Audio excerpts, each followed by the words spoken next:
Welcome to episode number 5 of From the Bunker, where we're going to bring you our first guest. But this is Golf for Game.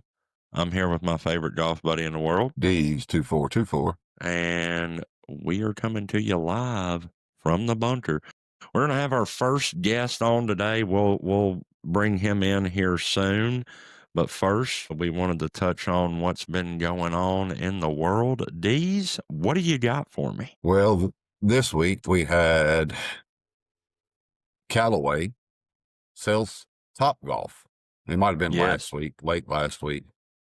With that being said, they sold a 60% stake.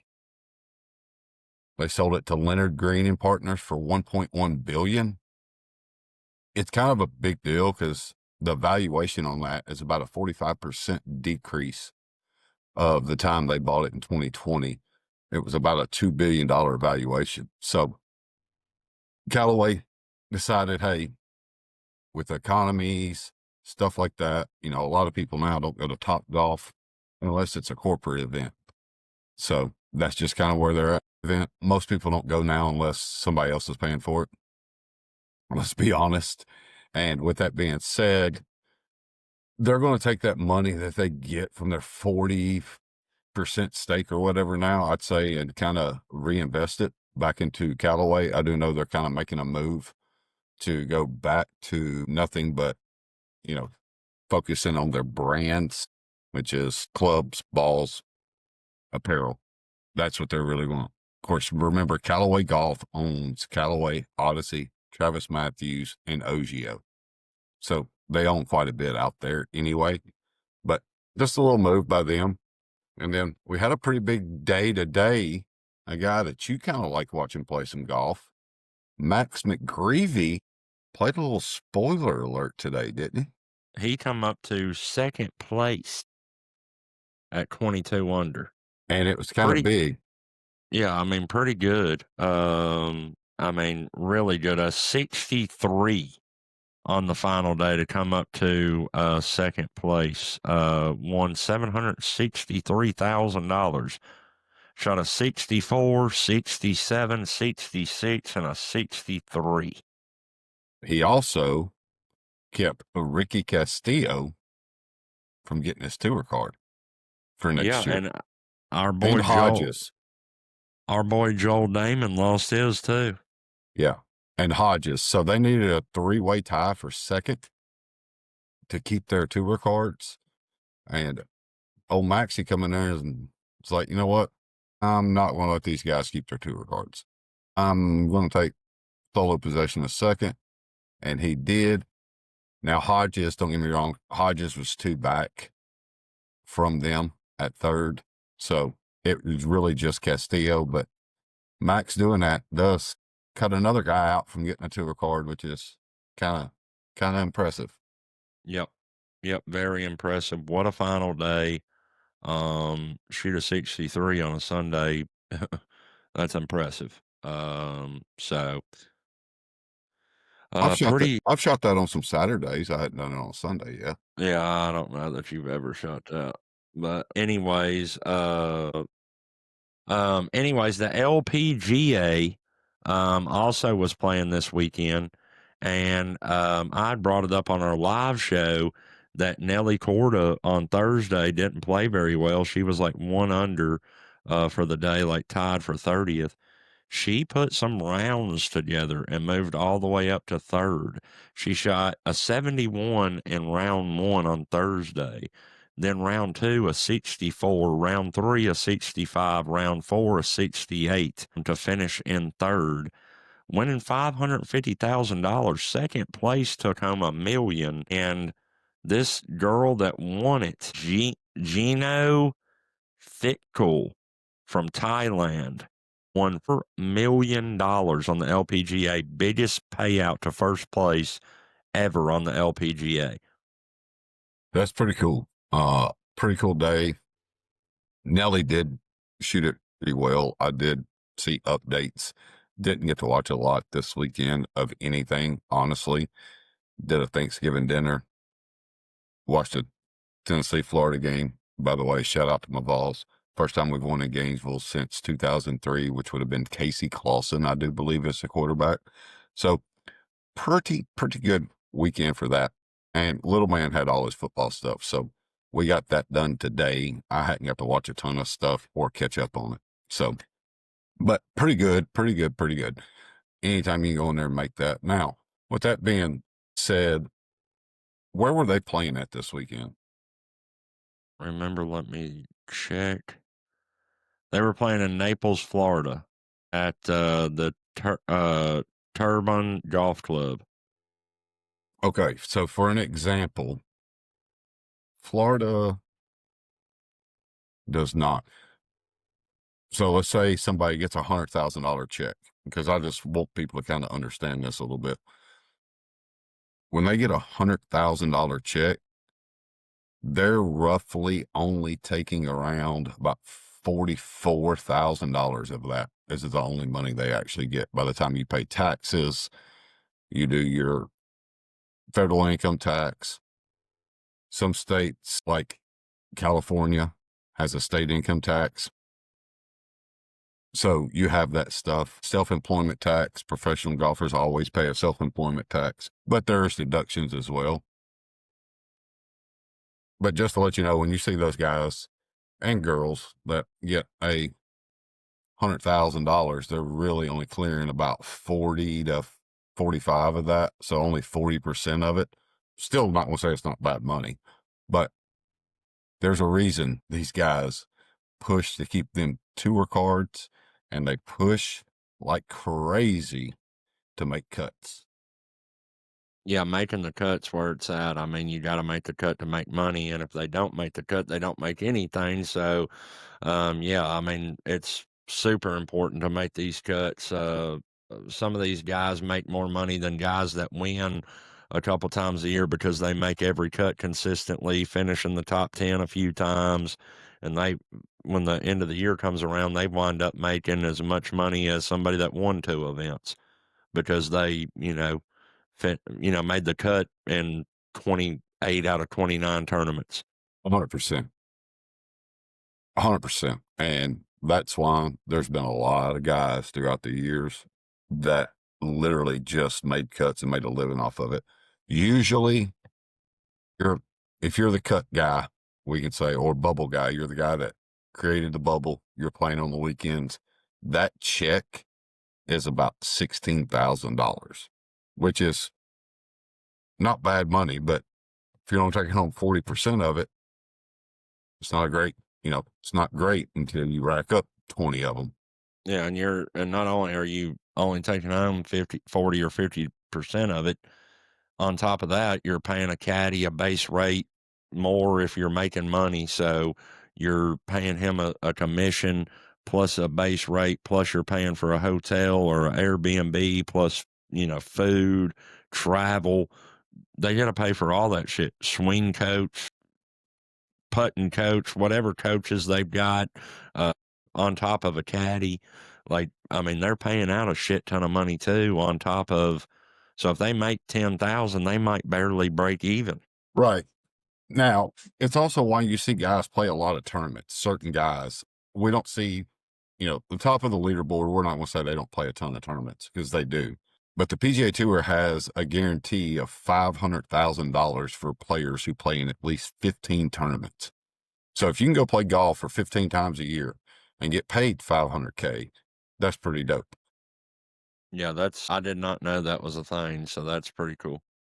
Now, they do have, like we talk about, food, stay, travel, practice rounds. That typically runs about $6,000, $7,000 a week. So that's, whew, you know what I'm saying? That's just tough.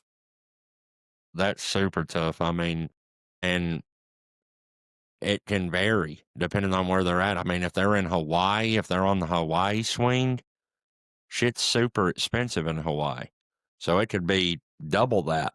You know what I mean? That might be, it might cost 6,000 if they're playing at Valhalla to come pay a caddy, buy food, get a hotel, all that. But if they're in Hawaii or California or somewhere that's super expensive, I mean, it could be double that for that week. Right. And you would think the biggest one you would think about would be the Masters, which it don't cost them anything. Most of these, as far as getting to the tournament, most of them are invitations. So it don't cost them to actually get in the tournament. I've been told, they have to pay for a couple of club fees on some of this stuff. I don't really know how true that is. I know they But leave a tip in the locker room. right. Some of them get a courtesy card. Most of them get a courtesy card. Some of them don't, but most of them do. So they don't really have that expense, but they still got to put gas in it. I've seen where they leave the tip in the locker room anywhere from 100 to 300 or 400. Um, you know, uh, uh, Shit adds up. I mean, tipping the valet at the front door of the clubhouse, just small shit like that, extra couple hundred a week that they're spending out. So it's a lot of money that goes into making it happen. If they're not winning, they're definitely losing money. If they're not winning a decent amount each week, if they're missing a cut, they're definitely losing a shit ton of money.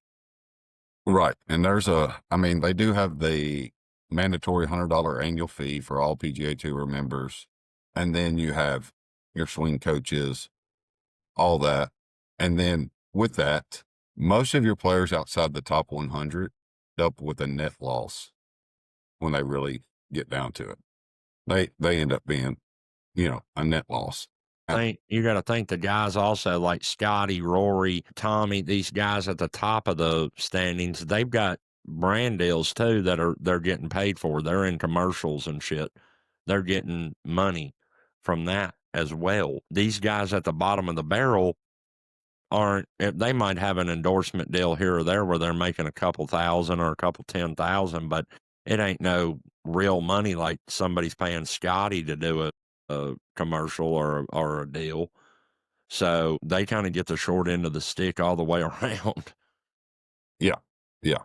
I totally agree with that. Totally agree with that. So that's kind of what went on in the world this week. We kind of broke down a little bit there just to let y'all kind of know what the money side of stuff is. But overall, that's kind of what went down this week. We've wanted to touch on the Callaway thing just because it's a pretty big deal. And to see a company worth as much money as Callaway's worth, but how much they're losing money left and right, which I do believe is one of the biggest reasons they made that push to YouTube and sponsoring guys like Good and Chaz. And I'm trying to think who else swings. Bob does sports. Bob does sports. They all, I think, I don't know. Foreplay does not. I believe they're tailor-made guys. Yeah, they're tailor-made in Adidas. Yeah. So that's kind of why the guys do that stuff, trying to get their clubs in a different market because Grant and the Bryant brothers doing talks and all that good stuff. So we are expecting a guy that's a pretty cool guy to come in tonight. He is going to join us, give you a little preface and info on him. Cody Blevins, which is Cody Blevins Golf at YouTube, I do believe, is going to join us. Cody is a guy that played in the Small Creator Classic that Josh held earlier this year. When Cody gets here, we'll hop in there and talk to him about how he got in, kind of all that good stuff, and just let him give you all a rundown because he is a YouTube golf guy. So we're going to let him explain kind of his story and what got him into it, why he wanted to get into it, and how big does he see this thing going. Be pretty cool to see a guy that makes that content and does some pretty cool stuff. See what he thinks about it, why he got going, what he thought about hanging out with Carter, some of those good questions. So y'all stay tuned for that. All right. It's the From the Bunker Boys, and we have our first guest ever, Mr. People's Champ, Mr. Third Place at the Creator Classic, or tied for second, actually, I think, and just a great overall guy, a veteran, right? Yes, sir. And a great golfer. What's your handicap? About +3? I'm pretty much right at scratch. Okay, right at scratch. But welcome in Cody Blevins. Cody Blevins Golf. Thanks for having me, guys. We got D's here. See you again, Cody. Yes, sir. All right, so we're going to get to know Cody a little bit, share his story with y'all. First, I want to ask, for the people who might not know who you are, how do you describe you and like your online presence in the golf world? Me and my online presence. That's a question I wasn't expecting. I don't know, man. I just go out and film myself playing golf. I'm a laid back dude. I don't do nothing crazy. I'm not a overly exciting, like exaggerated golfer. I just try to go out there and make golf fun for me while also trying to play the best that I can. Yep. Yep. I would agree with that. I like that. When did you start playing golf and what got you hooked on it? Growing up, my dad was always an avid golfer. So thanks to him, I am also an avid golfer. But I'd say probably about 12. When I was about 12, I quit every other sport and I was like, I'm pretty okay at golf. I'm gonna make this my sport. So 12 is pretty much where I started saying golf is my game and I'm gonna get good at it. So I've always been competitive and played soccer and baseball and everything before then, but once I got hooked on golf, it was just game over. Yeah. Yeah. Me and Dee's both kind of got into it with our dads as well. So that's real cool. As humble as Cody, though, I'll just be honest. No, you're not. What made you start posting your golf journey on social media? I mean, what was kind of the thing that got you to start, making videos and posting videos? Well, to be honest, I was watching a lot of like GM golf and I was watching like Matt Sharf when they all had their own channels.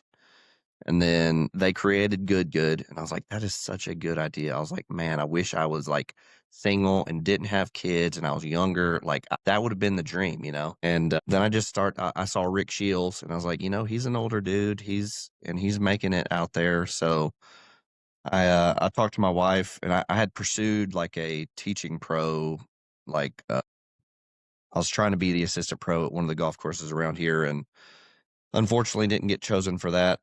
Was the number 2 pick behind a guy that was already an assistant pro at another course. So went and worked a regular job for a year and said, I hate this. I really want to play golf for a living.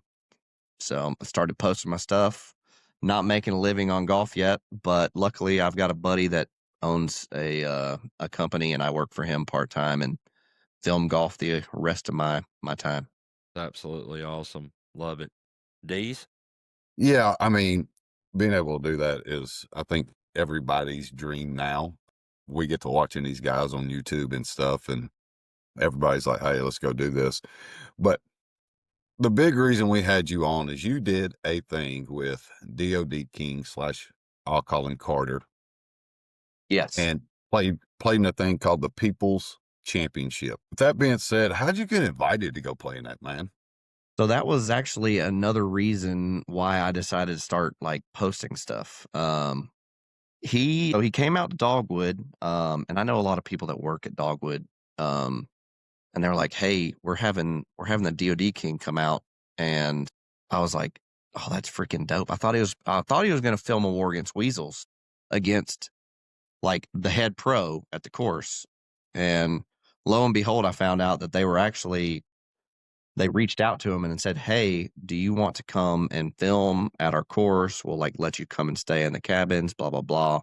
And so he had just come out to see the golf course, see the cabins, meet everybody, and I went out there and we just watched him play golf for a little bit. And I went up to him and asked him like, "Hey, thinking about getting into this space, like what do you recommend?" And to be honest, he didn't know a whole lot. He was like, "Dude, my camera guy has all my camera stuff. I don't have a clue what I use."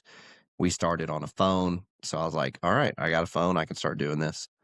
Um, then he posted on his social media that he was going to have a people's championship for regular people. Like he was like, "I'm sick and tired of not getting invited to the creators events." This was before the internet invitational and stuff like that.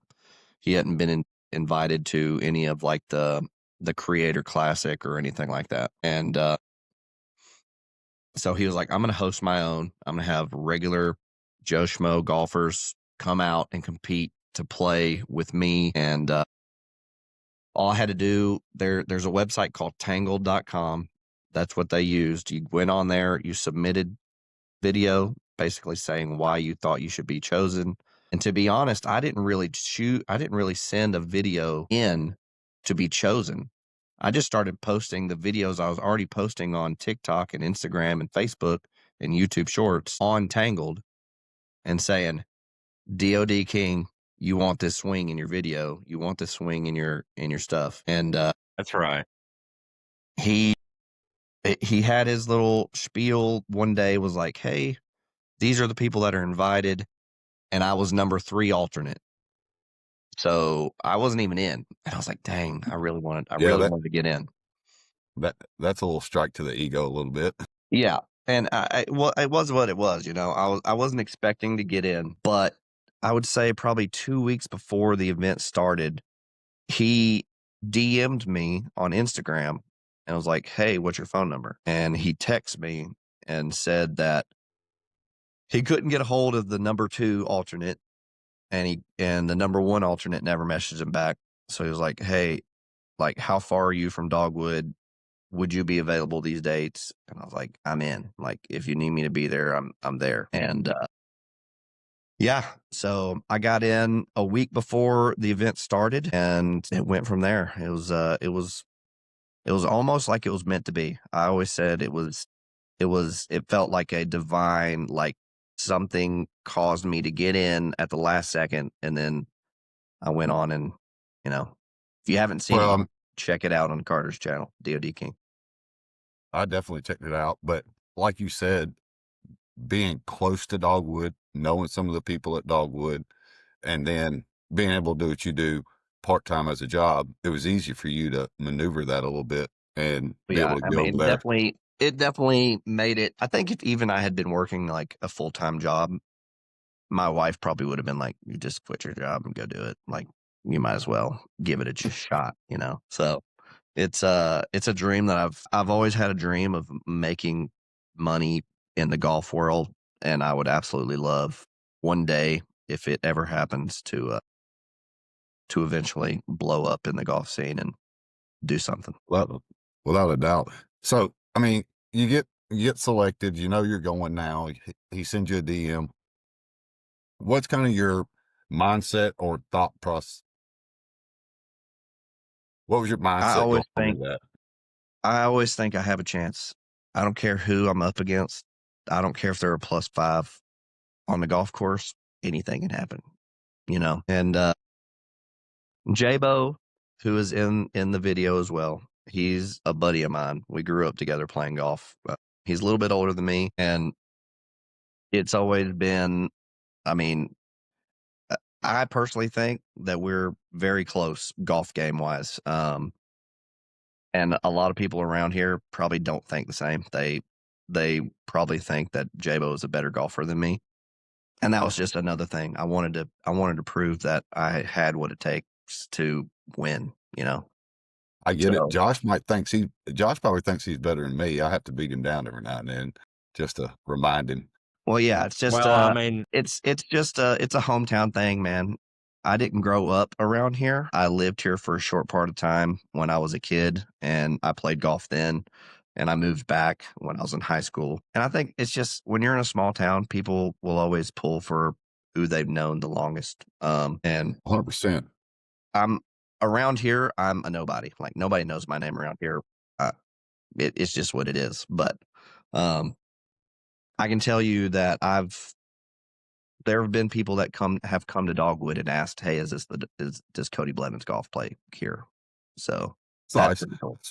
Yeah, that's pretty cool to have that going out when you're out there, no matter if J-Bo's there or not. They're like, hey, they asked about Cody, they didn't ask about you, homeboy. Well, what are you doing? Get over there. And no shade to J-Bo. No shade to J-Bo. He is a great golfer, and he actually beat me in the playoffs for the club championship this year. So, I mean, he's got that on me. We went to a playoff hole and I lost by a stupid chip, but you know, that's the game of golf. The way it goes. Well, and you're always going to jab your boy when you can jab him. Who surprised you the most that you played with in that thing? Good or bad? Like, was there somebody you just thought would be way better, or somebody you, when you looked at, thought would be way worse? Who kind of surprised you there? To be honest, they all, it was crazy. There was a crazy amount of different level people in that event, you know. We all met the first day. We all kind of just played golf together, went out and shot and talked about what our score, like we usually scored. We had a guy that thought, if you go back and watch it, Brant, he said he was about a 6 handicap, but after watching him play golf, he was probably closer to like a 15, 16 handicap, which if he wants to make himself look better, that's fine. But you got to, if you're going to go and play golf, you got to at least show up. But I would say the guy that did, I would say Brent. Brent, he was a dude from North Dakota coming. It would literally snowed the day that he was coming down. Like it was 24 inches of snow at his house. Hadn't hit golf balls. Came in and Goes from freaking played. He played lights out. He was playing so good. goes from 2 foot of snow to the deep south, baby. There ain't Yeah. nothing like that And it was transformation, real quick. he was, I liked him a lot. He was a great dude. He had a golf game that was extremely well. I mean, if he I think that, and he said he was about a 6 handicap, and I think he's probably lower than that, to be honest. Nice, nice. What was the most stressful moment of it? Was it like the first tee shot, introductions? There was Did you nothing get really stressful about it, to be honest. The final shot? I would say that 4-footer on 17 was pretty stressful for me. And then having to go into 18 after missing it, and then I had to make another one on the 18th hole to win it. So I'm just glad I made that one. But yeah, that was probably the most stressful. And what sucked was we didn't like. So me and Gage, we won our flights in the first portion. I don't know if y'all watched both videos or not, but we won our flights, so therefore we didn't have to play in the knockout rounds. So me and Gage hadn't hit a single golf shot until the 17th hole. All the rest of them have played from 10 to right, 17. right? And I was like, I don't get to swing a golf club at all. And Carter's like, no, y'all don't get to touch anything until you get to the final hole. And then Jabo he had won one of the challenges, so he got to move up a tee box. He got to play from the blue tees, and I had to play from the very back tees. So he had like a 60-yard advantage on the 17th hole, par 5. It's hard to come back from that. And I just hit a really good drive on 17 that happened to hit the cart path and went pretty much right on line with where Jabo's ball was. It's always nice. There's nothing wrong with a little Roy McIlroy, David Sims action there, and hit one Oh, down the no, road and say, still going. That's what You we always call a love that. members bounce. Yeah, I'm sure J-Bo's eyes kind of like, seriously, dog? Yeah, I'm 100%. What's crazy, and it really wasn't talked about, was the night. So the night before that final day, it rained 4 inches here. 4 inches of rain came down. Yeah, I remember seeing that. And the amount of water that was on the golf course was unreal. I've never seen that much water on the golf course. And the golf course has a ton of underwater springs. I mean, there were underwater springs that had so much water in them that they were shooting 2 foot out of the ground, straight out of the grass. There was no hole. It was just 2 foot of water coming out of the grass straight up. Yeah, I deal with that all the time at work. We have a couple of properties like that, and people Okay, are like, yeah. what is that thing? And I'm like, Yeah. it's a wet weather underground spring. Like, what is that? I'm like, y'all aren't from here. You don't know about them. Welcome to, pretty much Tennessee and around that state line. You probably go 20 miles around the state line, around that 30 maybe, and you're going to catch the same stuff all the time. People are like, what the hell are you talking about? I'm like, y'all just don't know. But with that being said, what's the, like, was it 17's tee box? When did it kind of click to you? Like, hey, hold up, I can go win this thing. Like, I can actually go win this thing, especially being a third alternate. Like I said, from the very beginning, I felt like I could win it. I mean, I knew that I was a good golfer. I knew that if I played my game, I could win it. And then the first day I came out, played my game. I came in second out of the first initial, everybody went out, played 9-hole stroke play, came in second after a chip off. Obviously, chipping and chip offs for me is just not ideal because I've lost a lot on chip offs. But being put in that group and then I won every single match by a lot, I was just like, I better freaking win this thing. I was like, my game is on. I'm playing good golf. If I don't win this, I'm gonna be so down on myself because I was hitting it unbelievably good.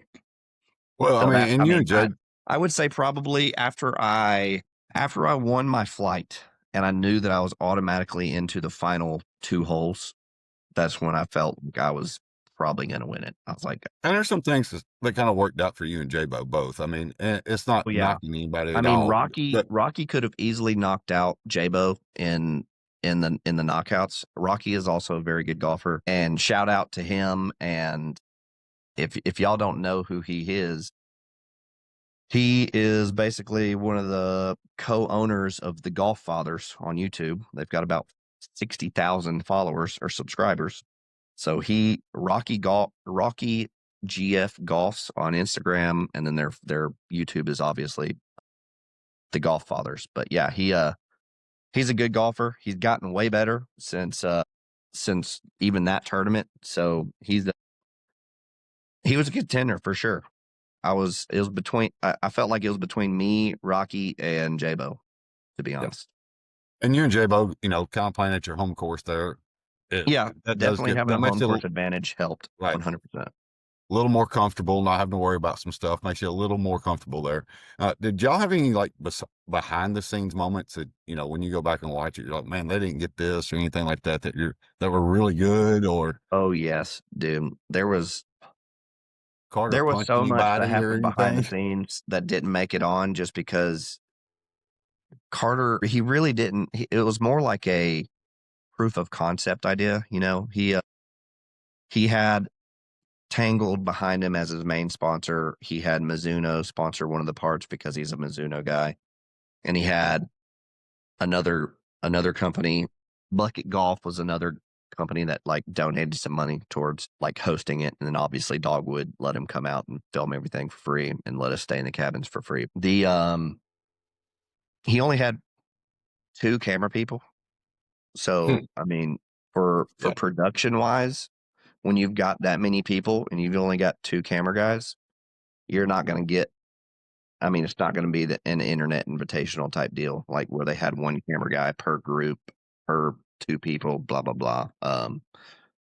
So for what got put out, and Stoney, shout out Stoney, he's DOD's producer and camera guy, freaking great guy, unbelievable guy, works his ass off and does the best he can with what he's got. Well, Josh, I'm gonna let you run through some stuff with Cody here. Well, you kind of told us how you first linked up with the DOD King. Tell us off camera, what's the guy like? Because, I mean, we've all seen him on camera. We all know what he's like on camera. But when the cameras aren't rolling, y'all are just hanging out or whatever. What kind of insight can you give us on what the man's like when he's not, DOD King? He is just a regular dude, man. He just a 26-year-old kid that is living his best life. He likes to party, likes to talk to shit. He likes to. I mean, he is not the DOD King in real life. I mean, when he switches that on, you can tell he turns into the DOD King when he's on camera, and it's a sight to see. He super nice guy, super like. He's smart. He might be a little bit crazy. I don't know. Might be that 757. Might be that 757 in him, but he's definitely he's a lot of fun to hang out with and talk to, and He's just a busy dude. I mean, if you message him, good luck getting something back. I mean, I'll text him and be like, "Yo, what's going on? Like, when are we playing?" And he'll be 5 days before he texts me back. Like, so we're trying to link. We're trying to get something in the beginning of December to go happen, but haven't heard back from him in like 4 days. So maybe tomorrow I'll hear back. Yeah, I was curious. I've been waiting and waiting for it to come out because you winded up winning like what to film 3 episodes with him or something. Filming 4 episodes with him. We filmed one already. I'm not gonna say anything about that one, but yeah, we got 3 more that still need to be filmed. It's just hard to get everything lined up. He's always on the road, going somewhere, doing something, and me, I'm a nobody compared to him trying to make money. He's gonna have his sponsors before me. He's gonna have all of his other creators before me. So I mean, I get that. But I do hope that when we're able to link up, I'm hoping it will help push my content out a little bit more. So Well, I think it will, brother. I think when he posts that first video that it'll help you a lot. He also Go ahead. just had I think he had a 1-month ban on YouTube, from what I yeah, he heard. did. He hit 100K subscribers, and then something happened with his YouTube. I'm not exactly sure. I haven't talked to him about it, but Well, he wasn't able to post for a whole month, shorts or anything like that. So yeah, I don't know.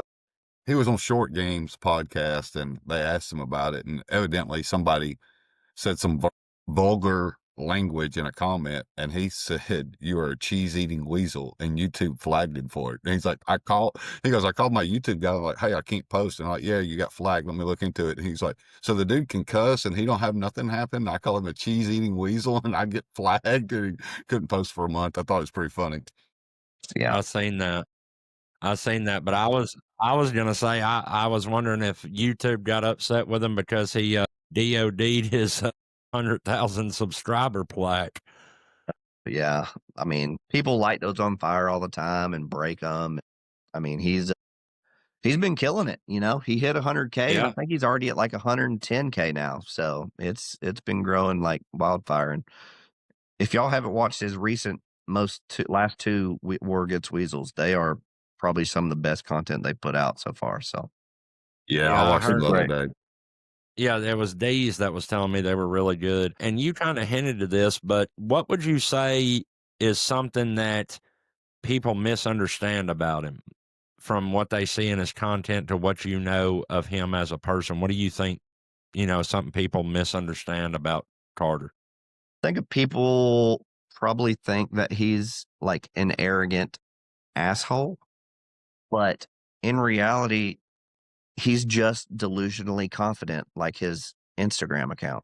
I mean, he's got a delusionally confident, and that's just what it is. He is confident in what he can do, and people don't like that.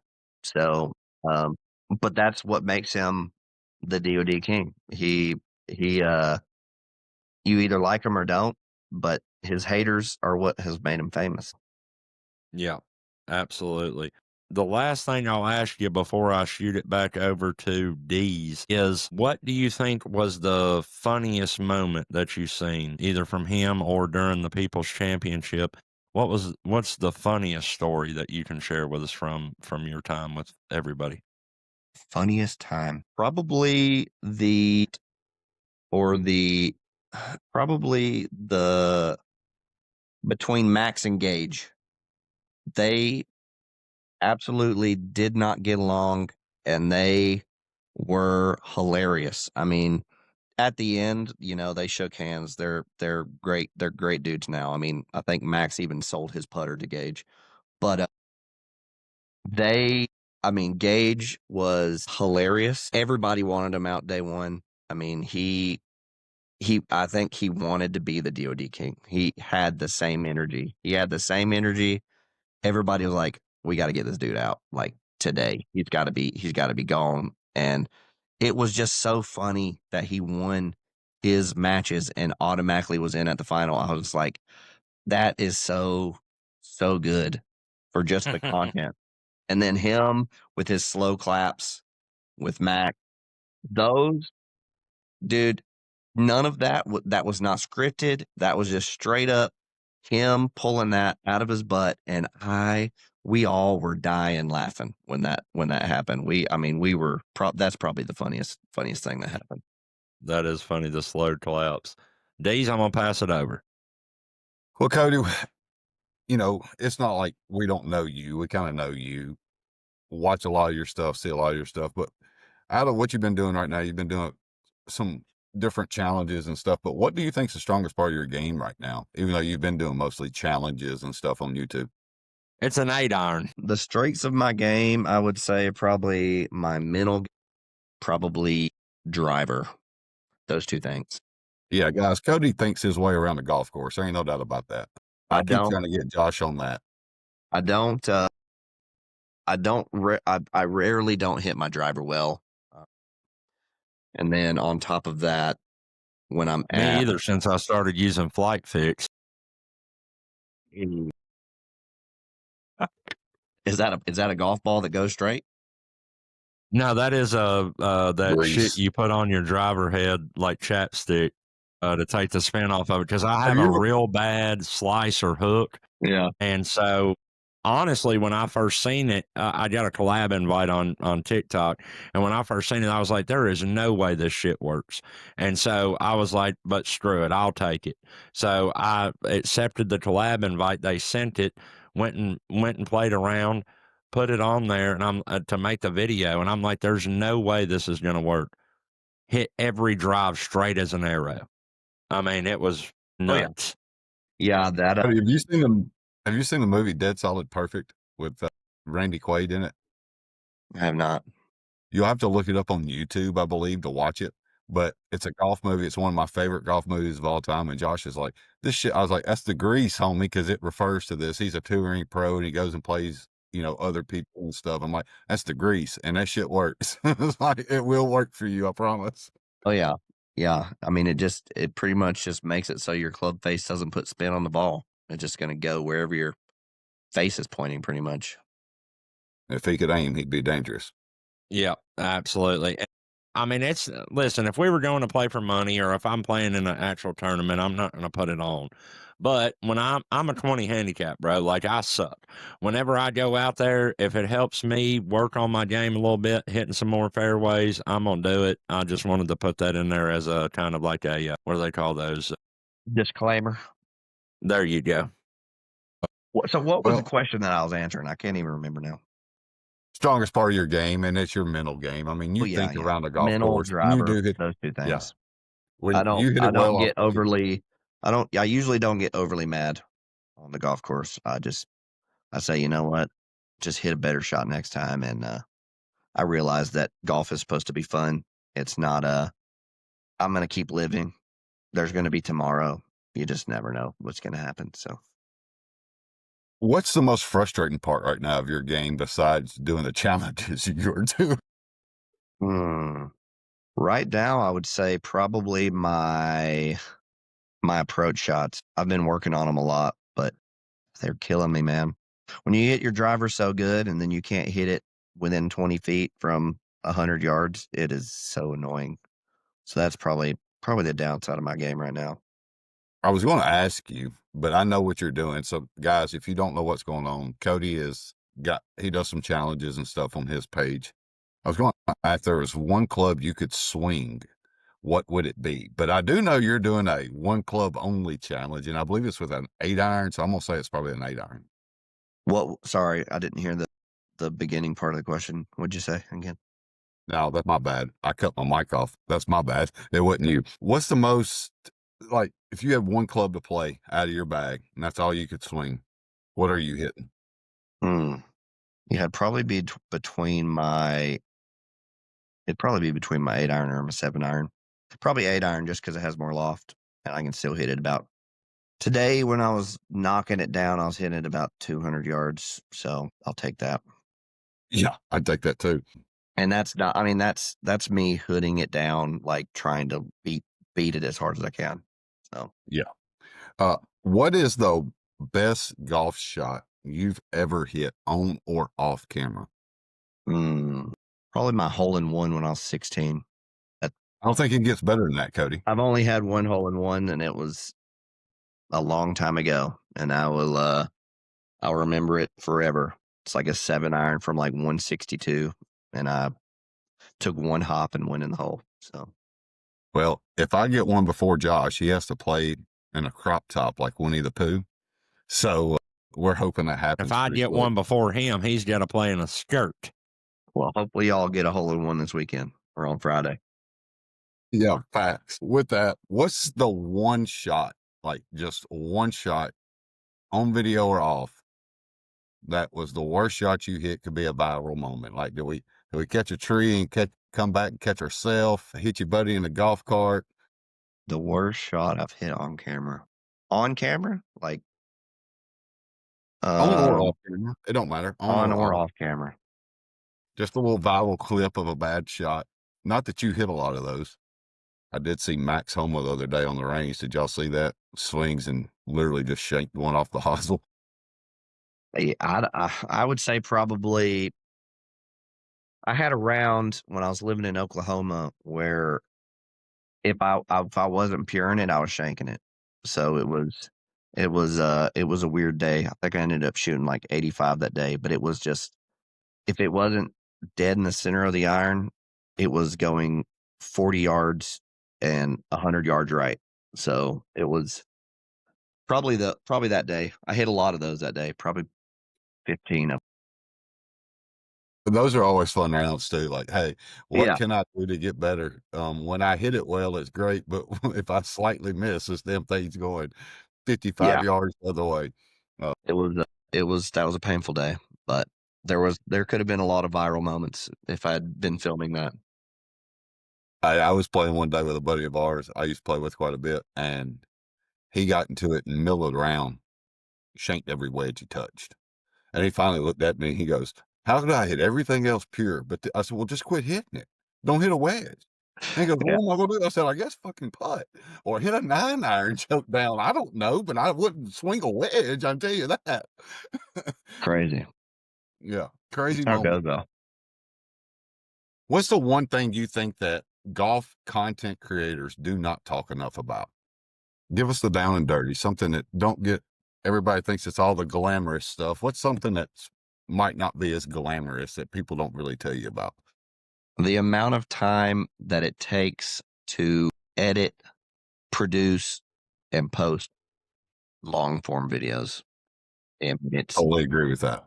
like short form. I mean, it still takes probably like 10, 15 minutes to edit a video and get it posted.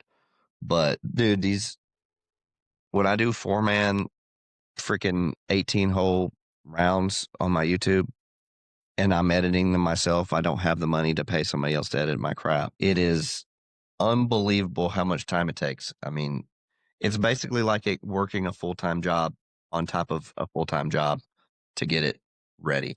Not going to bed till 3 or 4 in the morning, and you're doing that for a week to get a video posted for you to get 200 views on. Like that's Oh, that's the 100%. life. That's the life that I've been living for a year. And, it's a grind. Everybody knows that. I mean, I don't know if everybody knows that it is a grind. And for some people, obviously, having the right connections gets you your views a lot quicker. But it's a lot less sleep than you want.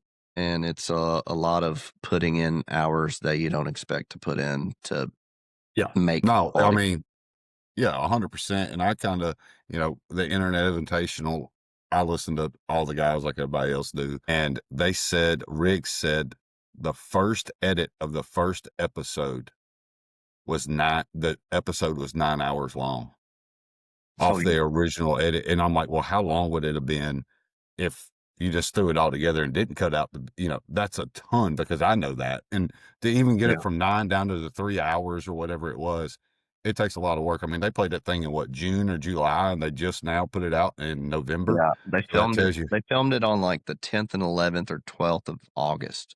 So it's taken them at least 3.5 months to get it. yeah, it's crazy. I mean, Crazy. I don't know if y'all have watched the podcast with the the main like head producer for Barstool that did all the stuff, but he said that he had one producer that was working on like he'd have one guy editing 3 holes, and then they'd have to write a storyboard about what happened during those holes and what has to be included and what doesn't get included. I mean, it was just me thinking about the production of that. I can see why it took 3 months. I mean, and they probably had 10 people 20 working on the guys. video. Yeah. Yeah. Yeah. I was just going to say off of that one thing, just to kind of bounce off that question. One thing that I say all the time behind the scenes is that everybody thinks that going out and filming golf content is just easy. It seems. Some people might not think that, but I think the ordinary person sees somebody like me or you putting out these videos on TikTok and they're like, oh shit, I'll do it too. And it's like, yeah, it sounds good, but wait until you go out and try to film yourself playing golf for 18 holes. Mm-hmm. It's a job, man. I mean, like we did a filming of something that's going to be coming out, a podcast versus. It was me, and then Dee's has some friends that has a podcast a lot loaded than Go check them out. But they had a guy that's hasn't played golf that many times. It was like a content thing. We went out and filmed all 18 holes. It was a 6-hour round to film it all. And I've got 6 hours of content on my phone, 6 hours of content from a GoPro, and 6 hours of content on Dee's phone to go through and edit and chop down and put it into a video. So it's people think it's easy. I mean, even just to go get short form content, trying to do it without a camera guy, we do it ourselves with a tripod and a phone. I mean, every now and then we'll be lucky and have our wife or a buddy go with us that'll film, but most of the time we're doing it ourselves. And just to do that, I mean, we don't get to just go out and enjoy the round. We're going out, we're taking a bunch of shit with us, we're setting up a tripod, setting up a phone, setting up a microphone, et cetera, et cetera. I mean, there's many days me and Dee's have said, hey, we're going to go play and film, and we'll play 2 holes and then be like, we're not filming, we're just going out here and playing, Well, part of that too, Josh, though, I'll take a lot of blame on that because I'm terrible at doing it because I get to worry about pace of play. I'm a huge pace of play guy. Like, hey, let's go with pace of play and keep rolling. I don't want to slow anybody else down. So I know it takes so much time to film, and it don't seem like it would to set up a tripod, but you got to set it up. Make sure you got it where, boom, you might say something, then step up, hit your shot, go back, hit pause, and you know how many times I've done it and forgot to hit record on the camera and walk back there and the camera wasn't recording. I'm like, oh my God, Yep. how do you do that? Happened to me today. I was like, you got to be freaking kidding me, man. Yeah. So it takes a lot more work than what people really realize. And especially on the back end edit. I mean, there's times I've spent 30 minutes to put a 30-second reel up on TikTok. Like, it's taking me 30 minutes to edit a 2-minute clip on TikTok at times. So it is totally different. A lot of people don't understand it. But go ahead, Josh. All right. So we're going to talk a little bit about social media. What would you say has been the hardest part of growing your platform so far? Probably just time, like the amount of time that you have to put in. It goes back to that, like you don't have infinite time. You have to make time out of your day to go make the content. And sometimes you just don't have the time, but you have to make it. It's, hey, I just got off work and there's 45 minutes of daylight left. I'm going to go film for 45 minutes and then I'll go home. And it's just that type of crap, man. It's just a lot of time. Yeah, that's another thing people don't understand that I think, Cody, is like, not only are we working and doing our day-to-day life, taking care of families, whatever, like Dee's has kids, you have kids, I have an old lady, we're working, we're doing all these things. People think that it's, easy, I guess, but not only are we trying to find time to go film, we're trying to find time to edit, then also to grow, you have to participate and engage with these other creators and content, and that's a full-time job in itself right there, is spending a couple hours going through all the videos of everybody to try to engage to grow. So yeah, it's a lot of time that people don't know that we put in behind the scenes just to get a small following. Yeah. I mean, it's I've had decent organic growth. I mean, when I first started my TikTok, it wasn't even a golf TikTok, which probably hindered my account, to be honest. I should have just started a brand new TikTok, but I just changed the name. But I think I only had like 250 followers when I started my TikTok, and I think I'm at close to 1,200 now, which is not a whole lot, but it's been a lot of like golf accounts, people that want to watch golf, and which I'm completely fine with. I don't want a bunch of random. I mean, I've had 2 semi-viral videos that I've gotten probably 400 followers from on TikTok, but I've actually been getting a ton of subscribers on YouTube just for my shorts recently. So I'm hoping that keeps up. That's awesome. Speaking of viral videos, what video have you posted that you didn't expect to blow up but did? I mean, I don't think anybody ever posts a video and expects it to blow up, because that's just not how the algorithm works. Right. But I would say, We're hoping for 300 views. yeah, I would say probably just the video of me where I tee off my wife. We did that for fun. I thought it'd be funny. And luckily, it was around the same time that the trend where the wife was taking a belt and knocking crap off their husband's head. Like, a lot of people just thought that this was like the male version of that. So I think that kind of helped push it out. But then when you realize that you're getting a bunch of comments like right off the bat from people that you don't know and don't usually comment on your stuff. I mean, I went to bed after I posted that, and I think it had like 400 views. So I was like, it's just going to stick around there. And I woke up the next day and I had 100,000 views. I was like, oh, okay. Gotcha. That's a lot. So, That's awesome.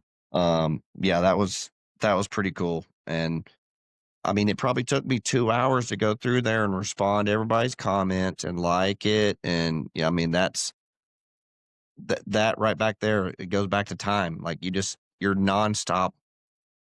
And my dad's like, why are you on your phone all the time? I'm like, you have to be in the content. Like, you have to be constantly talking with people and commenting and like following. It's Yep, nonstop. it is.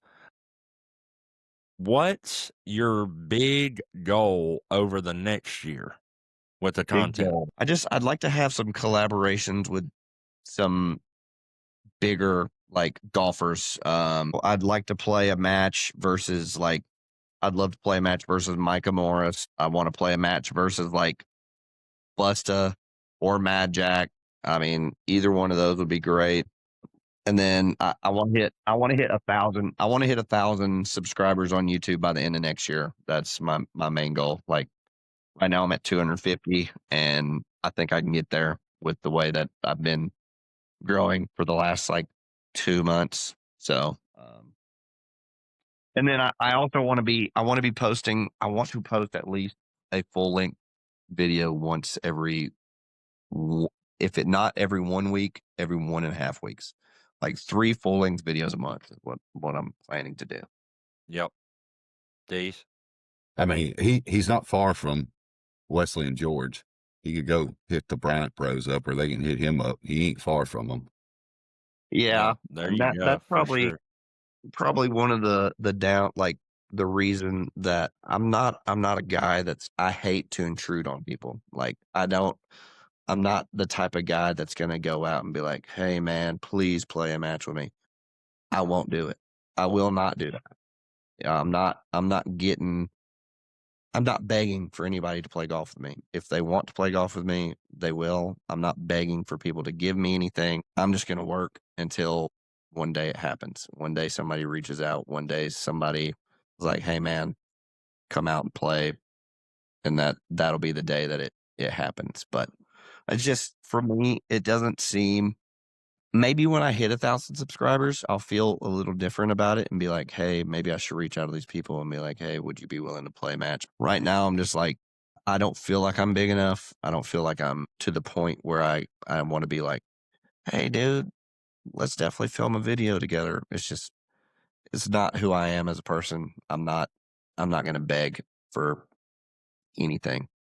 So, Right. We want to hit you with some rapid fire questions, but I've got one thing that we don't have on the form that I wanted to bring up and ask you about real quick. We'll touch on this, but we mentioned at the beginning of the episode that you, I believe, tied for second in the first annual Small Creator Classic that we did here in Franklin, Kentucky at Kenny Perry's Country Creek.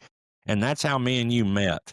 So me promoting the Small Creator Classic, I think I actually seen either my wife or either I seen your wife with the Masters flag, I think, the video, you or my commented wife on my sent wife. it.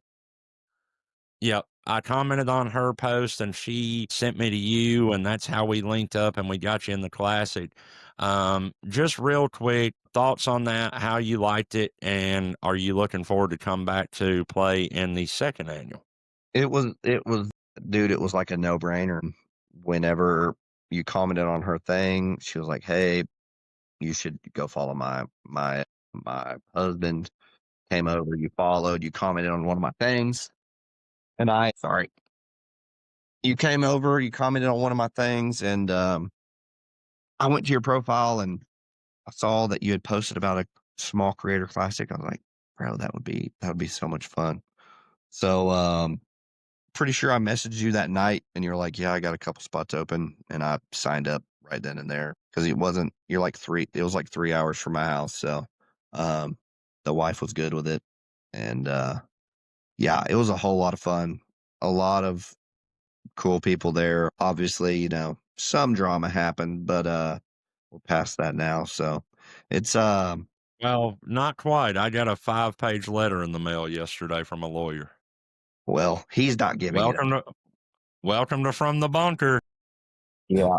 He I mean, it's getting ridiculous at this point. But Yes, sir. yeah, it was a lot of fun. I can't and I'll definitely be at the next one. I can't wait for it to happen. It's shout out to JB Course Record. The dude is a freaking absolute menace on the golf course. I don't know how he shot that the first day. I mean, I played pretty much as good a golf as I could play, and I was still 3 or 4 strokes back. So Incredible. Well, I did want to just thank you again for being such a big part of it, putting out so much content from it and being there. It was amazing to have you. Now we're working kind of closely together on the next ones. So I'm excited for what the future holds with the Small Creator Classic. You can find us on TikTok at Small Creator Classic. Deez, I'll let you start with the rapid fire, brother. Cody, what's your bucket list course? Pebble Beach. That's most people. Great. I figured it was going to be that, but that's most. There's nothing wrong with it. Now, you touched on a couple of these guys, but you can only pick one. Dream collab. My number one dream collab? Yes. Man, there's so many out there. This is a tough one. This is a tough one. Josh, while he thinks about that, what's your dream collab? And I'll tell you mine while Cody's thinking. Content-wise would be Bob. Mine would be content for myself. I would just film it. But my dream collab would be Kevin Kistner, because I think that dude is just absolutely hilarious. That's awesome. I'm going to say my dream collab would be Bubby. I'd love to play golf with Bubby. That's a good one. That's a Yeah, good That one. is a good one. such a down to earth. He's a lot like me. He cares about people. He cares about like the integrity of the game. He's a very ho hum dude that hits the golf ball, and I just feel like we'd get along pretty good. Now that y'all are a lot from what you see, and of course we know you a little bit. Y'all are Yep. a lot alike like that. I would I totally. like that one. That'd be fun to see. If that ever happened, that'd be one to be really cool to watch. What's Absolutely. your favorite golf course you have been able to play? Carnoustie. That's a good one, buddy. That is a good one. Yeah, we went to Scotland. I went with my dad and some buddies. The year that they hosted the 150th at St. Andrew, we went like 2 months before that event, and we got to play. We got to play St. Andrews, but it was our last day. We had to stay up all night. We had to go. We didn't get selected for the lottery, and it was the most brutal day that we had. The wind was blowing 40, gusting 80. It was the I love that I got to play the old course in those conditions because it was by far the hardest day that we had. And it's not a hard golf course, but I just liked Carnoustie a lot better. It was a harder golf course, a lot more bunkers. It was just more. It had the views. Yeah. Wind blowing at 40, gusting at 80, though, makes golf pretty tough no matter what the course layout is. Yeah. I'd Yeah. say I mean, that. I didn't have a par until the ninth hole. So that tells you how the round went. Hey, it happens. Worst golf take that you secretly believe. Worst golf take that I secretly believe. Yes. Give me one, like an example. Like, what's yours? Like mine would probably be like you can move your ball out of a divot in a fairway, or something like that. So you think that you should or should not be able to do that? I think you should be able to play the ball back out of a divot. Yeah, if it wasn't a divot you created, if it was there from somebody else playing, yeah, I think you should be able to move it backwards, not towards the hole, but pick it up, place it right behind the divot where you have a clean shot. I shouldn't get penalized for hitting it in the fairway and be, and D's big fat boy divot out there, Right. I would say probably being able to ground your club in the hazard. I still don't think you should be able to do that. Now they changed it where you can. I just feel like if you can take a practice swing and hit the grass and move it in the hazard, who's telling me that I can't just do it right behind my golf ball where I'm Yeah. knocking some grass out of the way. All right, Paige, we see you. D's? Shots fired a little bit there. This isn't a safe space, though, Cody. It's okay. What is your favorite club in the bag? We touched on this a little bit. If you only could hit one. So Driver. let's go with your favorite. Yeah, I was about to say, yours is probably going to be the driver. You do hit it well off the tee, so I'd give you that 100%. You don't miss a lot with it. So No, I love Last the one driver. for you. Last one for you, Cody. If you hey, hold weren't on, Josh. Josh, hold on. What is your driver? What are you swinging, Cody? Let's go ahead and get That's that a out there great for the question. people. Y'all want to know what's in the bag? Yeah, let's run through it real quick. We All run right. through it. So driver, we got a Titleist TSI 3, 8 degree turned down to 7 degree, and then I've got a Titleist TSI 3 wood. I've got a 4 through A wedge in the Callaway Maverick Pros for irons. And then I've got a 54 and a 58 Vokey SM8. And then I'm rocking a Lab Sweeper. Cody's a Med- sweeper. Med- Not And I saying I'm going see lab, but we did talk about this, I believe, on here. The zero torque stuff, so far, they're saying it saves you almost 8 strokes around. So I know everybody else is coming out with their zero torques. I'm not saying I'm going sweeper yet, Cody, but I am seriously going to go hit every zero torque I can in about 3 months. Well, there's a reason that everybody else is coming out with them. And I think the main reason is Lab was taking a lot of, there was Tour Pros that were sponsored and they were not using their putters because Lab was just better. Yep. D's found a Golf Spy. My Golf Spy, I'm sure you know of them. They put out a report. They did a huge series of tests to get this. Like 80 hours of testing or something. But they come up that it was like about 7.52 strokes around that you would gain switching from a blade or a mallet to a zero torque. Yeah. Yeah, that's crazy. I can believe it though. When you go and look at the physics behind how it works, you just let the club do its thing. So Yep. Last one I got for you before we get to where people can find you and stuff like that is, if you weren't in golf content, what kind of content or what do you think that you would be doing, if anything, on the internet? If I wasn't doing golf, I'd probably stream video games of some sort. I don't know. Like that.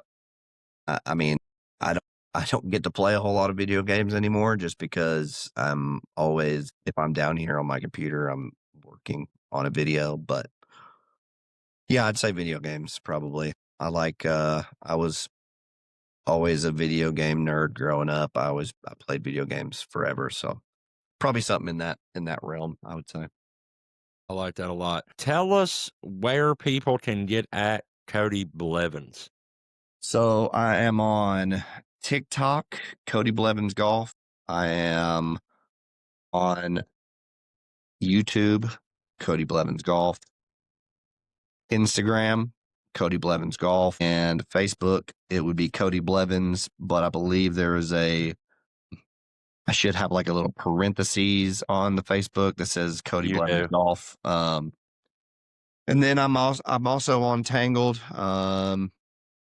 Cody Blevins Golf. I've got it all surrounded. So you can catch me on any social, Cody Blevins Golf. I'm posting short form everywhere and then long form YouTube videos. I got one thing real quick, Deez. I'm sorry, then I'll let you wrap it up. But I've been noticing the whole podcast, and I've been reframing myself from saying anything, but he's got a ball in his hand, and there is a name on that ball that just makes me happier than a two-dog, and that is Max Fly, baby. You're a Max Fly guy? If Max Fly's listening, check me out, Cody Blevins Golf. I will rep you. I have been repping you for 7 years. I've played the Max Fly Tour or the Max Fly Tour X since 7 years ago, and I'm still here. I love the golf ball.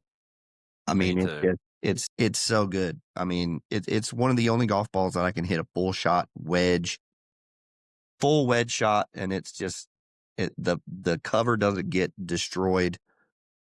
Pro V1Xs, they get beat up I could play one Pro V1X for one round and it's just not worth using anymore. And I can use a Max Fly for like 2-3 rounds and be good, and it'll still. I love my Max Flies, man. Go ahead, Deez. Well, I'm glad you asked him about that, because what I was about to ask about before we get you off of here to let you go do your thing. Is there any collabs you're working with? Any companies you're working with right now, collab wise, that you want to give a shout out to or anything? I'm not. Like I said, I'm not the type of dude that's going to be asking for free stuff, but I'm also not against repping people's brands and, showing them what they can do. I love this Sand Trap golf hat. I mean, it's one of my favorite hats. I wear it all the time. Shout out Sand Trap Golf. Hey, man. It's one of their good looking hats too. I've rocked rowback shirts for a long time. They're a bit too steep on the price for me right now. So, I've also been rocking some good stuff. But yeah, I mean, if any brand was to reach out to me and be like, hey, if we sent you free stuff, I mean, would you? Yes, I will promote anything and everything as long as I like it. I mean, if I don't like it. That's how Sand Trap found me, bro. Like, literally, I had no idea that I would ever get anybody that wanted to work with me with the little bitty following that I have. And Rocky, one of the creators of Sand Trap, seen my videos, and he was like, man, if I sent you a hat, would you do an honest review for us? We're putting out a golf brand, whatever. And I was like, yeah, absolutely. Well, they sent me 3 hats. And then I just started promoting the crap out of it, and they don't pay me anything right now. I just get free merch, and I have a code to their website that I send people to. But I love working with them. It's awesome to do. So, yeah, it was an unexpected thing for me for sure. Guys, if I got hit up and said they were like, hey, if we sent you this, I mean, I would love to rep whatever as long as I like the product. So, I mean. So guys, the man said it. right there. We're going to bring it in. I'm going to bring it in a little different because we're in college football. He don't have any NIL deals, right? Cody don't have any NIL deals. Cody Blevins is a former vet, scratch golfer, and I will vouch and say 100% one of the most humble, coolest dudes I've ever met. I Very, appreciate it. very family man. Always going to be about that. So if anybody's wanting somebody good to rep their stuff, hit the man up. Yep. Yep. Thank And you, I guys. think it's super cool too, because shout out to Miss Blevins, not putting her on the spot, but shout out to Miss Blevins. That girl, first of all, just the couple things that you said about her on this podcast, she seems amazing. But I love her content. She does TikTok shop. Y'all check her out too. But she does a fantastic job, and I think it's super cool that y'all are like a content household and y'all both are really into it and do really, really well with it. Uh, so yeah, some of my favorite videos are YouTube bullshitting with each other and, you know, doing the funny stuff like I've not had nothing up my butt. What have you had up your butt? You know, and all that. So, that shit's fun. But man, I know you got a family to get back to. I've got to actually go pick mine up from work. But to end it, what's one thing you want people to know about you that you don't think they know already? I guess I'm just not. I'm not the most outgoing dude. But if you ever see me out, come up to me and talk to me. I might be a little awkward. I might be a little. Um, I don't know. It's just I am who I am. I'm gonna talk to you like an adult. And yeah, I'd love to. I'd love to meet whoever notices me out there. I got to actually meet some people that knew me the other day, and it was crazy that how little I am, but I've already met people that have seen my stuff that I didn't know. So it Hey, was really prime example right here on the podcast panel. Met D's through TikTok, met you through TikTok. Every time somebody says something to me around here, some of the locals that see my stuff, I'm like, I cannot believe that somebody's coming up to me and like, hey man, I watch you on TikTok. It's crazy. D's, you got anything else before we end it here, brother? No, I just want to say thanks to Cody. We appreciate you getting on. I know talking about, you can't talk about everything you're doing with Carter, but talking about what you could talk about, I do appreciate that. And you've been rocking it, man. You know, I'm always going to be a big supporter. Keep rocking it. Do your thing. If you ever need anything, holler at me, buddy. I appreciate I it. appreciate it. And thank you guys for having me on. I did want to leave by saying thank you everybody that has ever like commented, watched any of my videos. Like I've had people text me, some of my friends that grown up, they're like, "Man, I got you on the TV right now. We're watching your video." I mean, that right there is just what I deem. Like that's the type of stuff that I'm just like that drives me to keep on making content even if it's just a family member that's watching my stuff. It's cool to have the memories, and it's cool to realize that people actually like to watch me play golf. It's a crazy thing, but hopefully we keep on growing in the golf Yes. world. Yes, sir. And I appreciate you being on as well. Guys, this was the 5th episode of From the Bunker. Make sure you go check out Cody Blevins Golf wherever you get your social media. Check out Golfer Game on TikTok, D's2424 on TikTok, Cody Blevins Golf on TikTok. From the Bunker Podcast, make sure you get us wherever you get your podcast. We appreciate you. Thank you, guys. And we will see you next week.